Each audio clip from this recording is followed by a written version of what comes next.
All right. I call this meeting of the Perryton Independent School District to order. Let the record show that a quorum of board members is present, that this meeting has been duly called, and that notice of this meeting has been posted in accordance with Texas Open Meeting Act, Texas Government Code, Chapter 551. You'll bow with me for a word of prayer. Dear Heavenly Father, just thank you for bringing us safely here today, and just be with us as we go over the business of Perryton ISD and help us to make wise decisions for Perryton ISD. In Christ's name we pray. Amen.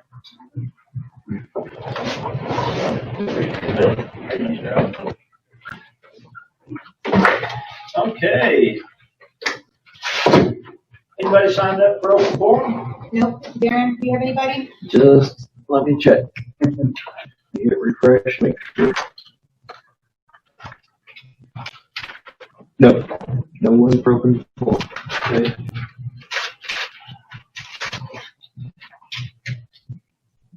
All right. This board will now adjourn into executive session pursuant to the following sections of the Texas Open Meeting Act 551.074, discuss personnel or hear complaints against personnel. Mr. Bill is not here, but has indicated that he will be here. He's just going to be a few minutes late, so he can come on into executive session whenever he arrives.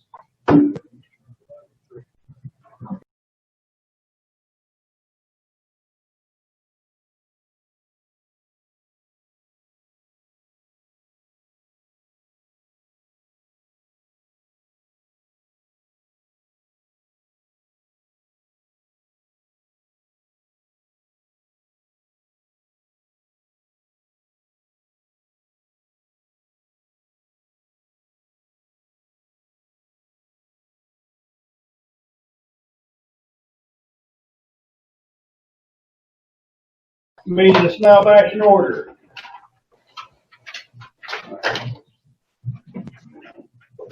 Okay. Let's see.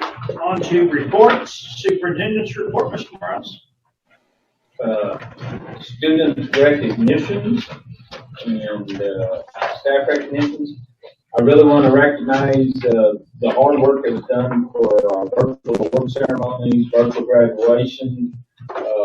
It would not have been possible to make all that stuff happen without Kat Broom, Darren Clark, David Erickson, Brittany Henley, and Sean Kellis. I mean, guys, a lot of hours went in making those things work, and we are just so glad that we have the skills of those people to be able to make that happen. A lot of the districts didn't have those people to do that. So I think they did an excellent job there.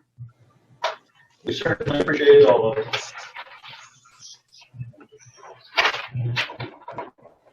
Resignations, new resignations since our last board meeting: Lindsay Clark, Maggie Coulter, Chelsea Durbin, Stephanie Odell, April Ojeda, Nan Cook, and Jamie Watts.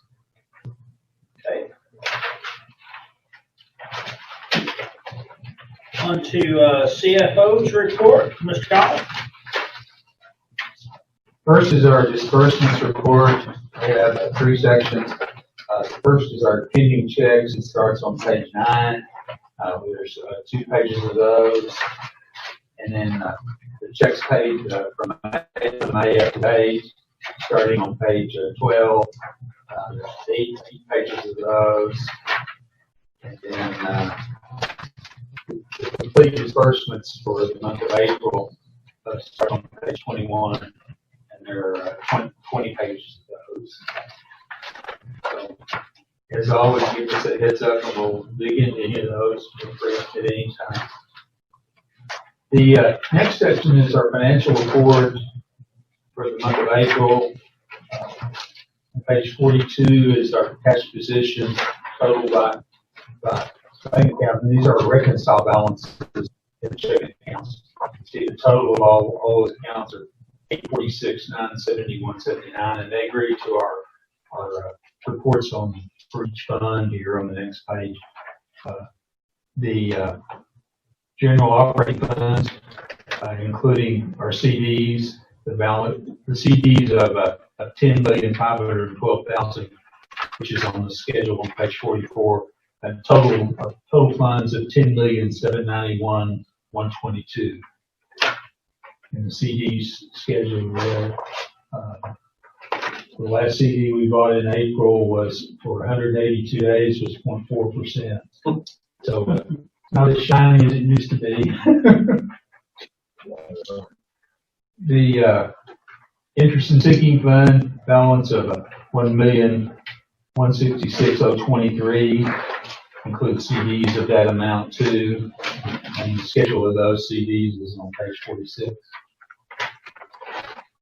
Cafeteria funds of $41,550. Special education funds of $263,909.37. No CDs.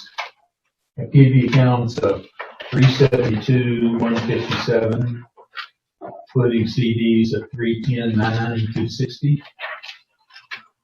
We're laddering these CDs and activity going out. We've been doing 25,000, but we're at a point where we're doing a year, 365 days out, and in our contract we get a little bump on that rate.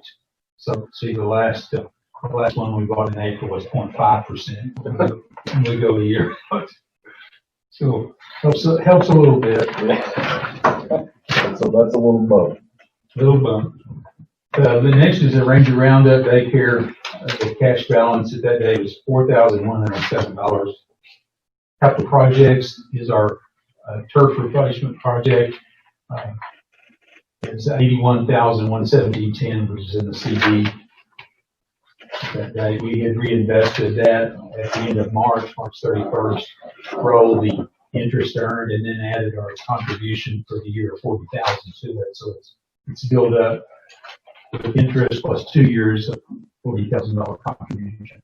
So, all right, financial numbers now on page 55.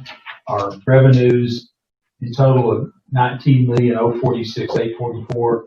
Expenditures of $15,369,843. And you can see when it totals across here at the bottom on page 55, our capital outlay number there, $228,052.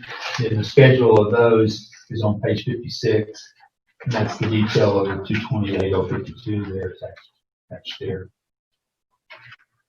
All right. Again, our financial statement format, $19,046 revenue. Our estimated revenue at that date is $22,273,000. That's, we realized 85.51% of our estimated revenue. Expenditures in total on page 60, $15,369,000. We've expended, our budget at that date was $22,093,000. That's 69.57% of our budget at that day. When this is all said and done, do you expect a significant savings from the activities we had canceled at the end of school, or are there going to be enough? I think we're going to have some savings in transportation. We're going to have savings in athletics. We're going to save a pretty good amount in substitute teachers. That's something we haven't spent.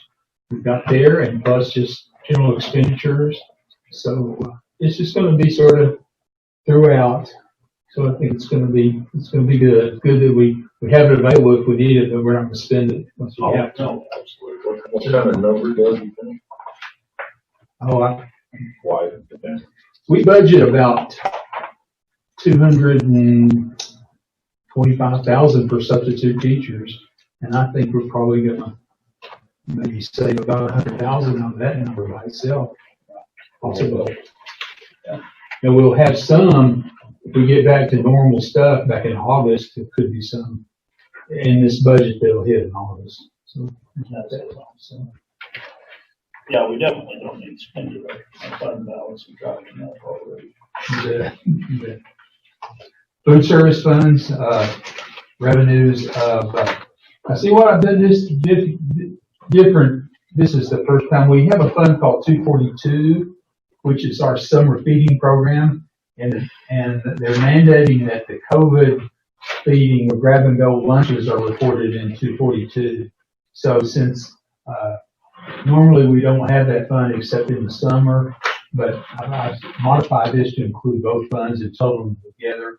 You can see that We spent 23 in the 242 fund, 23,981 there, and our revenues of 23,624.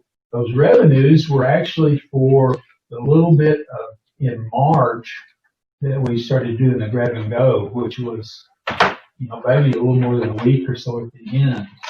And I'll show you at the end here that something I think we're going to be come out pretty good on this. Really, I think we're going to be okay at least. If you see on our revenues in Fund 240, and then I did the financials on 242 also there. Our 240 revenues, they are 767, 257, and expenditures of 851. And we're still reporting the salaries in 240 because the employees are still getting paid based on the budget we had. They're earning their salary, and of course some of those, some of the work is being done in 242, and I don't know at the end if we're going to have to make adjustments to move salaries into 242. It really wouldn't accomplish much because it's all in one account and it's pooled together anyway. So moving it to 242 would qualify us for any more federal funds? No, they reimburse us on a per meal basis. Okay. It doesn't matter what you spend. Food cost and We just track each meal that is delivered or each bag that is given to them. And I think I included, look at this page 66 there. That's our reimbursement for the month of April that we had received here in May already, but of course we didn't have that at that time. So that's a pretty healthy reimbursement for the month of April, 73,000. So I think we're going to be okay. At least we're going to cover our costs in that. Once we get this, now we'll have grab and go through for 3. This week we're not serving grab and go this whole week because it was on the schedule. It's not, school was out on the calendar, for this week. But the next week we start the regular summer program and it'll be in 242. So I'm just thinking it's going to be encouraging. I don't think we're going to lose a whole lot on it. okay. Especially since we you can see the total number of meals served, 12,818, and there's the rates. A lot of kids to serve. A lot of kids. It adds up. They were averaging, some days over 700 meals delivered each day, which is pretty substantial. The next is our debt service fund. Our revenues of $1,301,000 and expenditures, which are semi-annual interest of $317,952. And we have adequate funds to meet our debt payments, which are due obviously this year. Capital projects fund. Now we have two capital projects funds sort of combined together. I'll modify that for you too. 698 is the fund that we have for the turf project. We had some interest in local revenues as interest, and then the transfer in, and then the 41, and then got added in. The final, we will settle up on the roof projects was in 699, and there was a final little payment to the architects, 1487, and that was offset by the interest earned on the final CD that we had. So that's sort of break even there. So we're done with those now. So next is the funds for those two funds there. Ranger Roundup. See our revenues of 114,085, expenditures of 248,887, and the financial statements there. And I've given you again expanded detail of those revenues and expenses. The revenue details on page 76. The daycare fees revenues 104,000, and then the TRS on behalf is an offset. When the TRS cost is posted, it's an automatic adjustment in our software. we report the expense and then we offset it with the revenue, so it's a balancing deal, but it offsets that. And then starting on page 78 is the detail of the expenditures. And like always, most of our expenses are salaries. You know, we got daycare directors and assistants and the food service people there, the custodians and the teachers. You know, that's just stuff, and then the benefits on top of that. And of course, the building lease is a substantial amount, and of course, we pay 50% of the utilities for the church there, for our agreement there, and those are in the business. Those are the big drivers of the expenses. And the total expenses you can see are $248,886 there on page 79.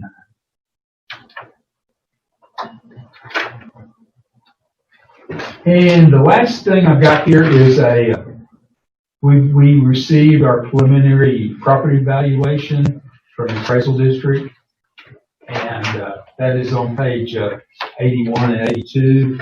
The M&O value they've estimated to be $1,031,000,000, and then for INS $1,159,000,000.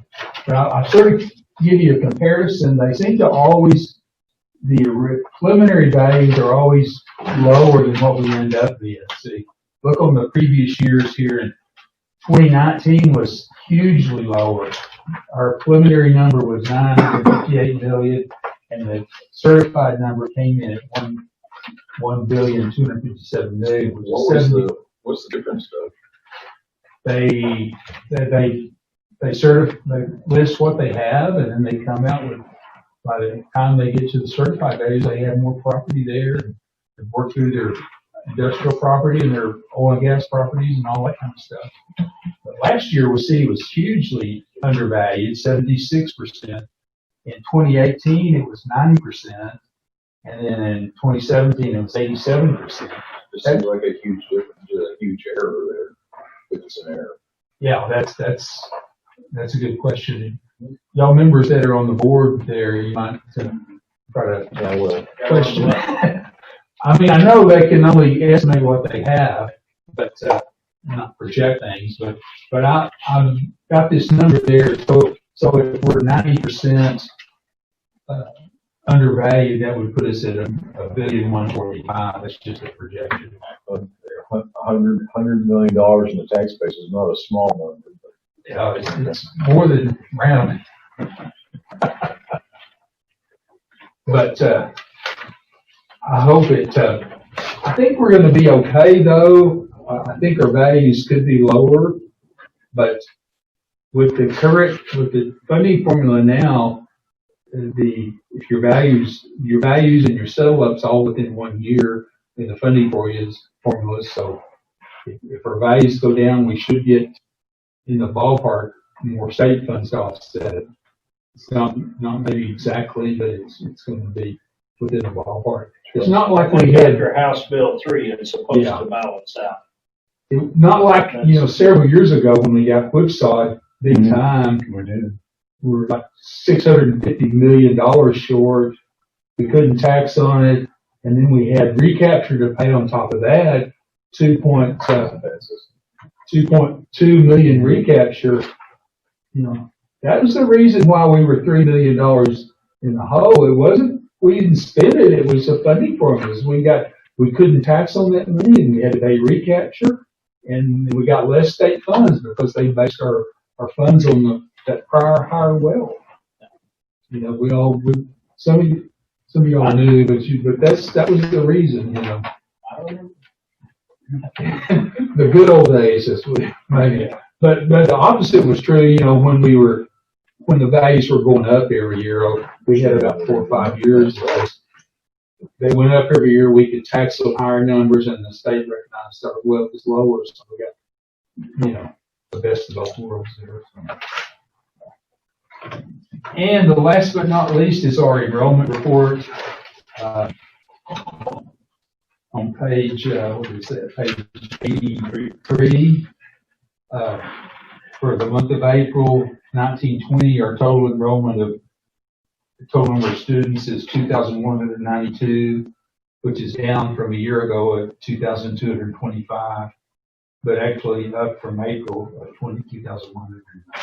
You want to project what's coming in? That's a good question. I'll leave that to the principal committee. Clear ADA when I go from one's calling in sick. But that's all I had for the financial report. All right. Thank you, Mr. Goff. You betcha. Any other questions for Doug? Okay, on to director's reports. Okay. Darren, do you have anything to add to the communications director's report? Not to this report. I do have some thoughts to share when you get to the agenda item about all aboard transportation as far as safety benefits from them. Okay, sounds good. Okay, Mr. Throgmorton, do you have anything to add to your technology report? I can't think of anything. Okay, any questions for Mr. Throgmorton? Chromebooks coming back in good shape, or? I hadn't heard the principal saying that they weren't. We had a meeting this morning, and they said they all got them back. Got them all. We don't have them all. We Almost. don't have nearly all of them, but we have a good slug and we're tracking down the rest of them. That was a huge hindrance to everybody up here. Didn't have to come to school to turn in. I mean, in school for a reason. Created a real challenge. Yeah. Well, thank you for all your work on that, and then, but you weren't in here, on the virtual graduation and everything, everybody's, I know those team efforts, so thank you. Okay, on to, camp reports. Let's see, we have the Lady Payne Martin report. Mrs. Wilson says nothing to add. Nothing from Miss Wilson. Miss Wilson. Okay. Let me add something there. They are doing a lot of the Teacher of the Year on campus and a lot of awards there. So as you look through, you'll see who the are. Right. Looks like at Lady Payne Martin, we had Miss Valletta and Mrs. McCoy. Yeah. And we're recognized. I saw those pictures. That's what I was Okay. Perryton High School. Mr. Chair. I'm on Zoom. I'm on Zoom. He's on Zoom. All right. Anything to add, Mr. Finch? We're set up, got everybody in place to do our summer school, and we're doing credit recovery and Payne Martin. Everything else is.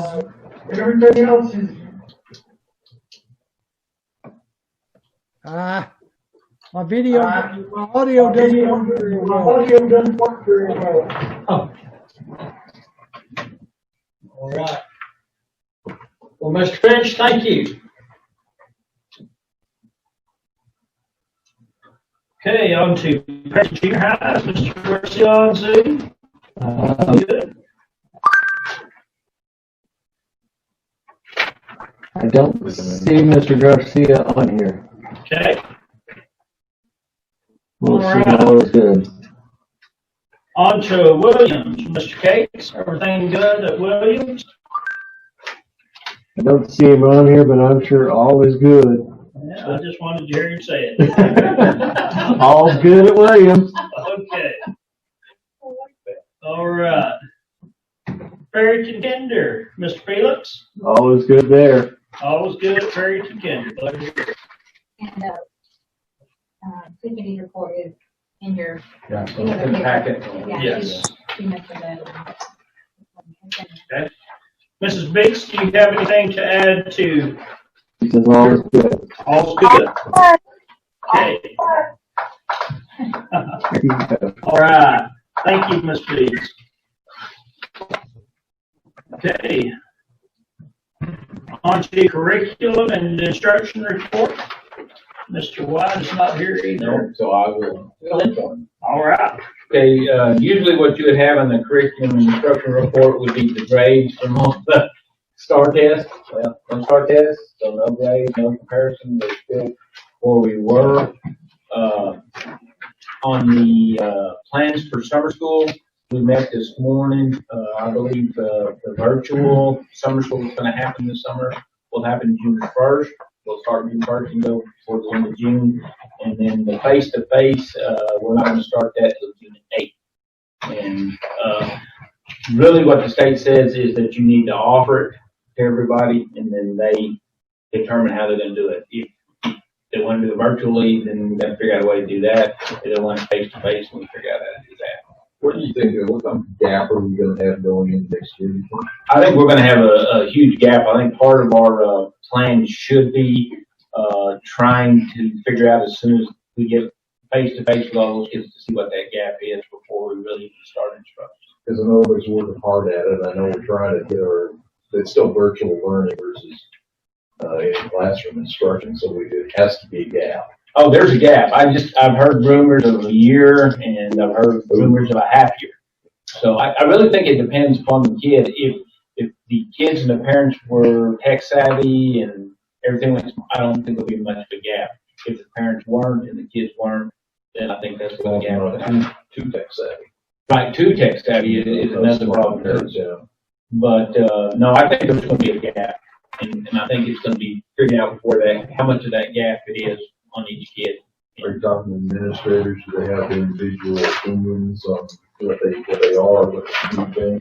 No, I'm worried about stepping back on a whole bunch of things. Yeah, I think there's going to be a slow start. It's going to be a bad deal. I keep saying that usually our at-risk kids and our kids that need special face-to-face to pull them along, I think that's where the biggest gaps are going to be. Your average student, I think, is probably going to be okay, and you're definitely top line student. They probably didn't gain as much as they could have, but I don't think the gap is going to be quite there as much. So where do you think that leaves the junior high? I think the junior high, I think they did a lot of good work last year, but we didn't get to see what that was because there was no testing. We really need to celebrate over the junior high what they did do and try to keep them motivated to continue the things they were doing. I kept hearing that the thought was we were going to come out as a C, from an F to a C, and if that would have happened, that would have been huge. But nobody knows now, so we just need to keep patting those teachers on the back, keep doing what you're doing. I know they're doing a lot of data collection, seeing where kids were, and the prediction was we were going to come out. So it's that same deal, no reward. How do you keep working without getting that reward? And we've got another year of work to do till we see that reward. It's a shame that we didn't get to see the benefits of their hard work down there. Okay, on to consent agenda items. We have minutes from 2 prior meetings. I'd entertain a motion to approve those if there's nobody's noticed anything wrong with them. Motion. Second. I've got a motion and a second to approve the minutes from the 2 prior meetings. Any further discussion? All in favor? All opposed? Motion carries 7-0. Moving on, budget amendments. You are Mr. Scott. We've got first part of this budget amendment is to make sure that we don't overspend superintendent line item. For the month of April, May, and June, have overlapping payments. Dr. Little and Mr. Morales, and then the rate for Mr. Morales is a little higher than what we had appropriated for Dr. Little earlier on. So the net increase to that appropriation would be $40,000 between salary and TRS expense there. And then I've got the set number 2 is for additional appropriation for legal fees through April. What we paid is $47,000 more than $55, and we've got a bill that we paid in May, and I made a copy of that attached for you. You can see it's $11,412.20, and we put this through 58,867. And so I've got a projection through August, and hopefully we can limit it to 75. You think we have to pay those? Have to pay legal fees. I think all you gotta do is just don't call Fred Stormberg. Just say no. It's like gross. Just say no. That's a good buddy. Better get good friends with what. I know we've had some extraordinary things. Normally, we started out with an appropriation of 25, which maybe was a little low to start with, but hopefully nothing earth-shaking between now and then, so I get. So, and then on the Give plus us the side, good news, Doug. the good news number 3, we have a rebate from the Excel Energy, that lighting project.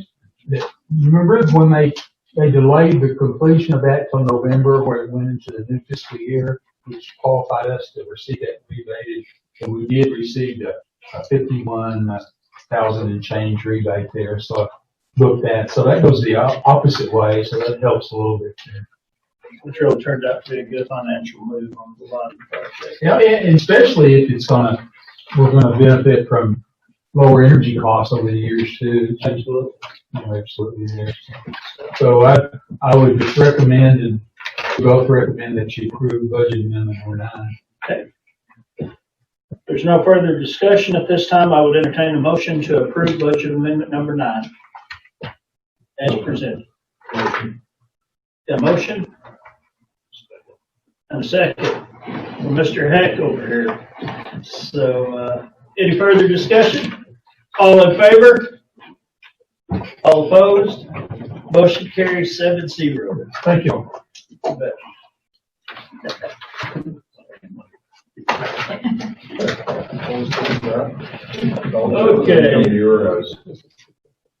Discussion and/or action items. Mr. Morales, first we have consideration and possible action on contracts for teacher recommendations.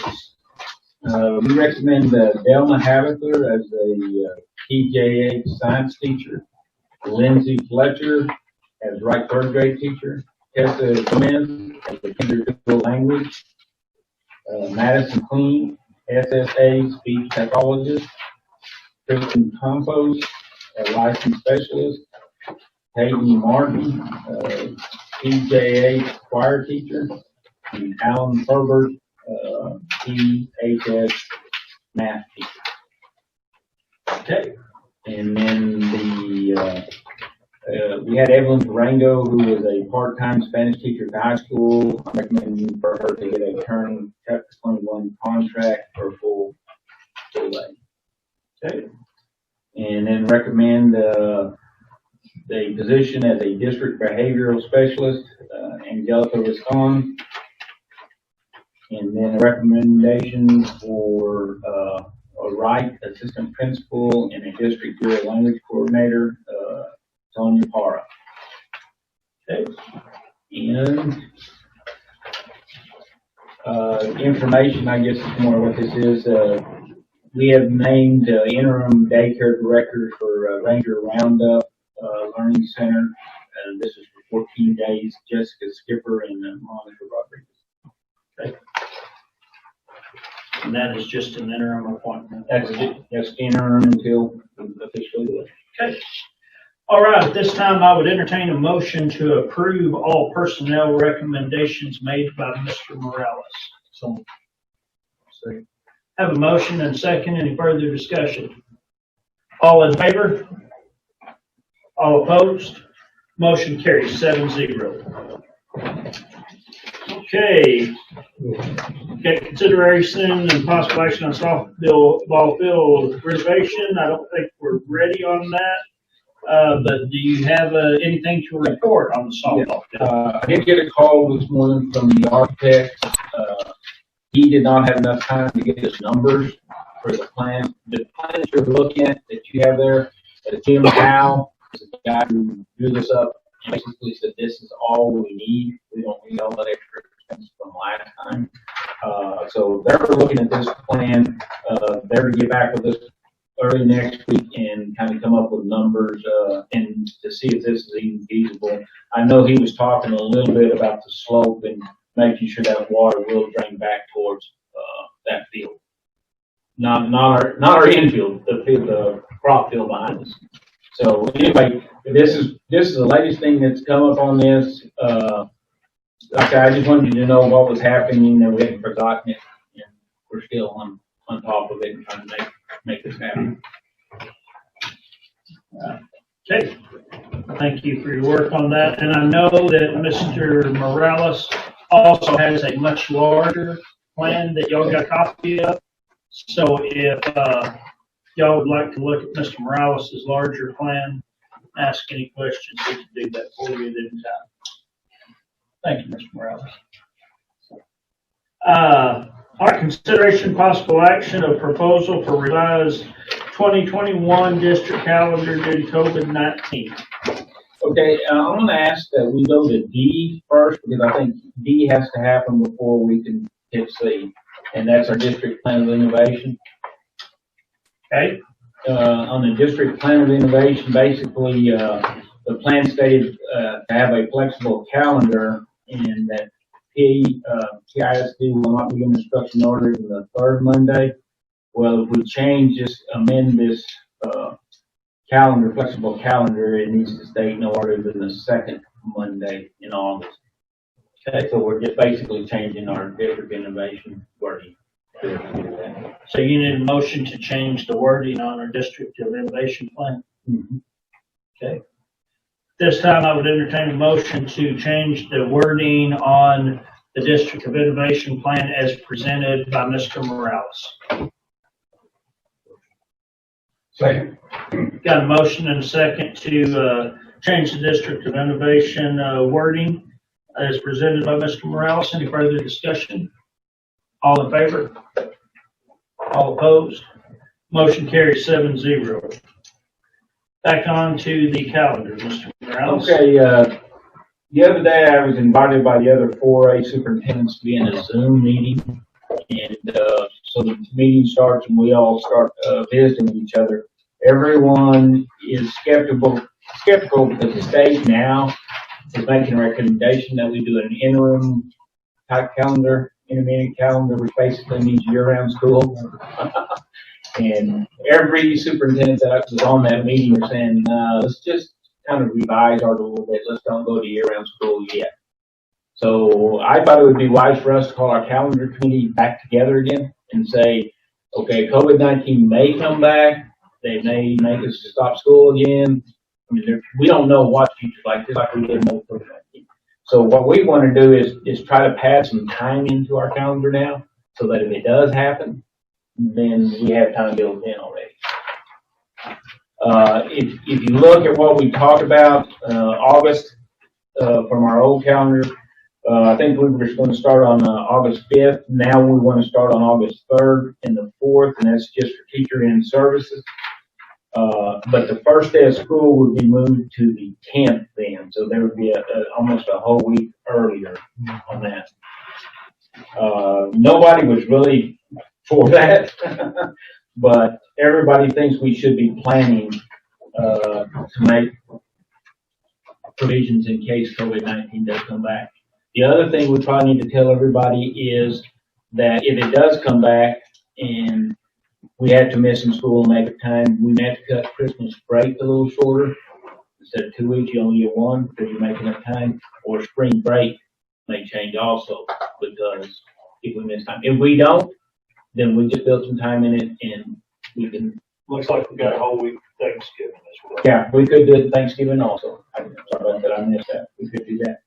I looked at Dalhart's calendar, and a lot of what Dalhart had done is they put the time in June. They just say, well, let's just plan on keeping our calendar the same, and then we'll book off June in case we have to come back for 20 days or 25 days.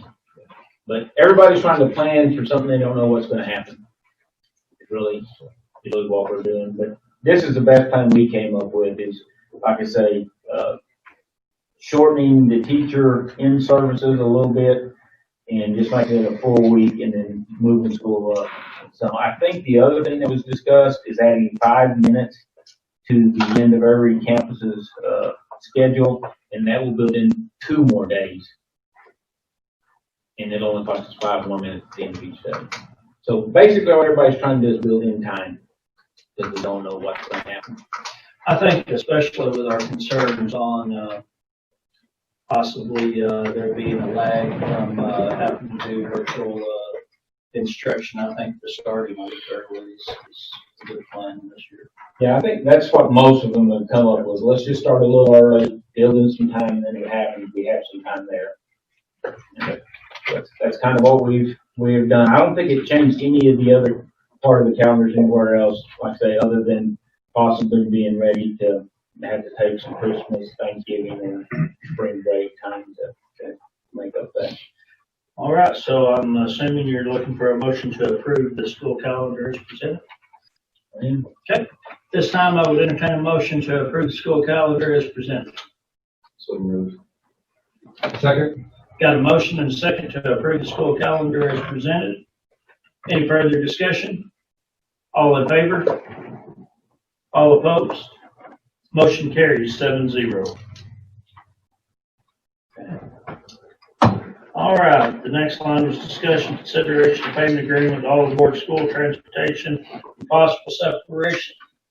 Okay, this is Doug and I made the phone call to Ralph after the what was $5,000 a week insurance on our buses. We really weren't sure what was going to happen with that conversation.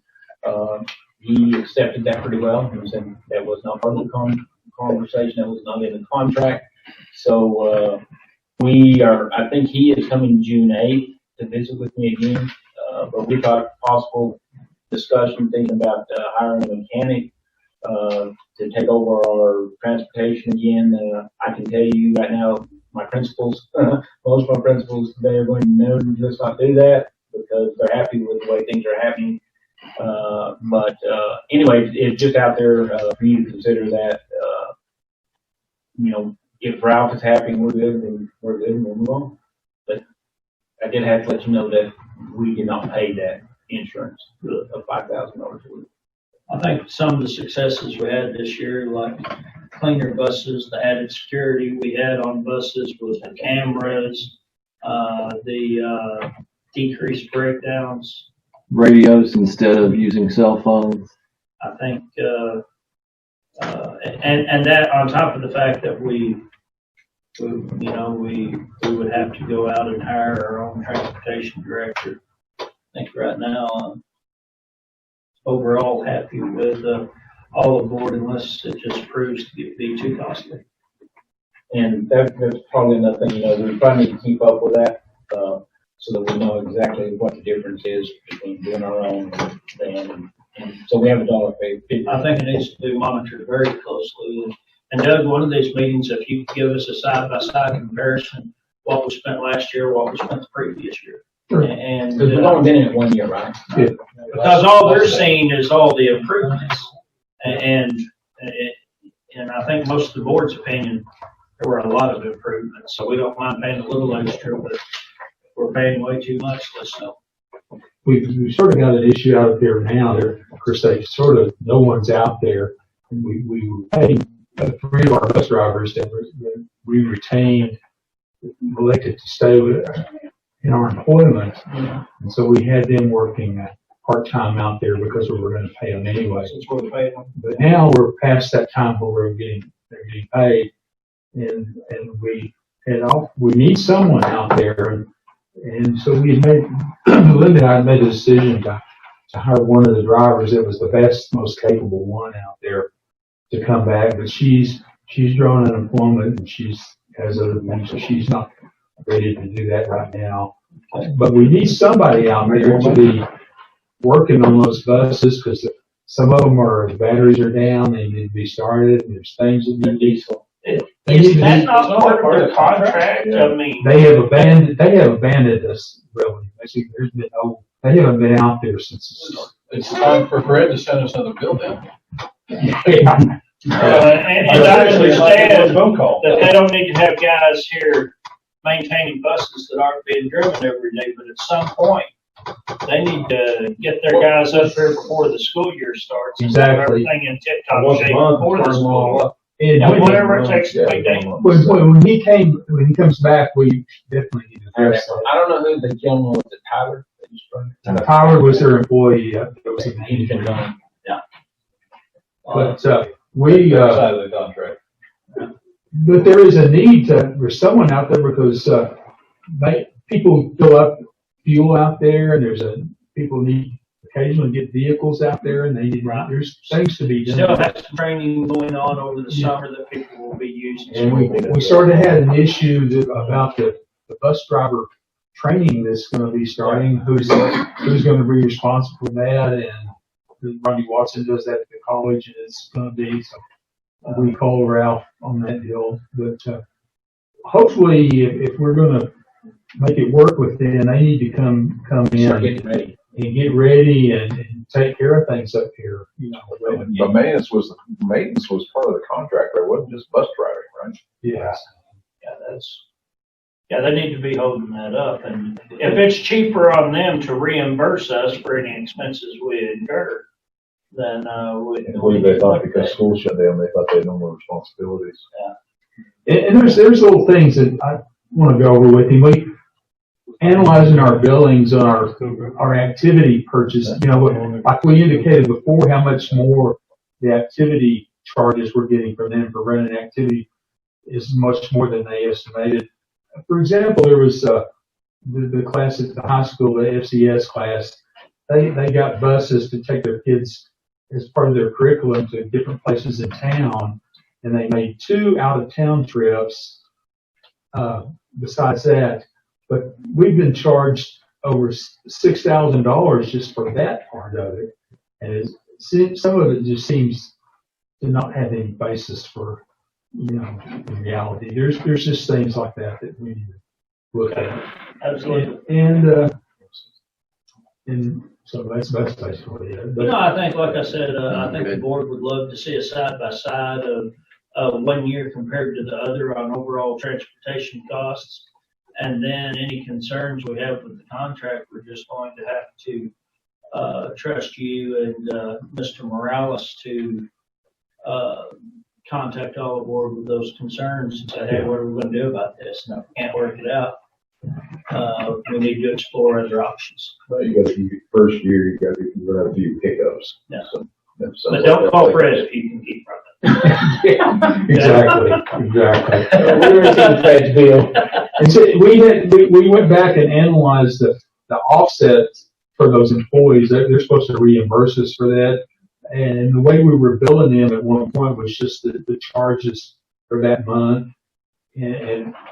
But those employees get paid over the full year's time, not just that 1 month. So we had to go back and convert to what they earned and not was paid, which entailed we had to charge them. They owed us more back. So we worked up a big settlement and that deal, and so far we haven't gotten paid for that. So there's some other issues out there too, because we're paying these people now because they're not earning anything. They're not driving for them. We're paying them.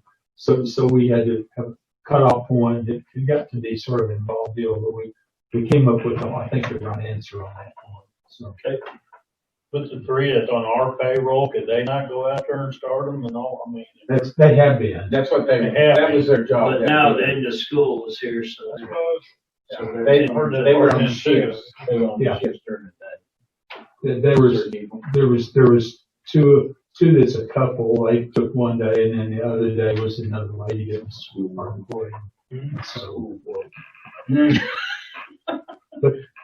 but now we're out. There's no one there now, so we're going to need to get some. We'll address that with Ralph when he gets here. Yeah. June 8th and stuff. Yeah, June 8th is when he told us he'd come out and see it. okay. On to the last item on the agenda, consideration possible action on chief financial officer salary increase. Yes, I recommend that we increase the salary of chief financial officer. All right.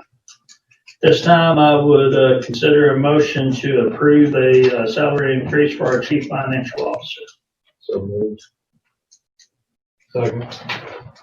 We got a motion and a second. Any further discussion? All in favor? All opposed? Motion carries 7-0. Thank y'all. You bet, appreciate it. Meeting adjourned. Pretty touchy, but,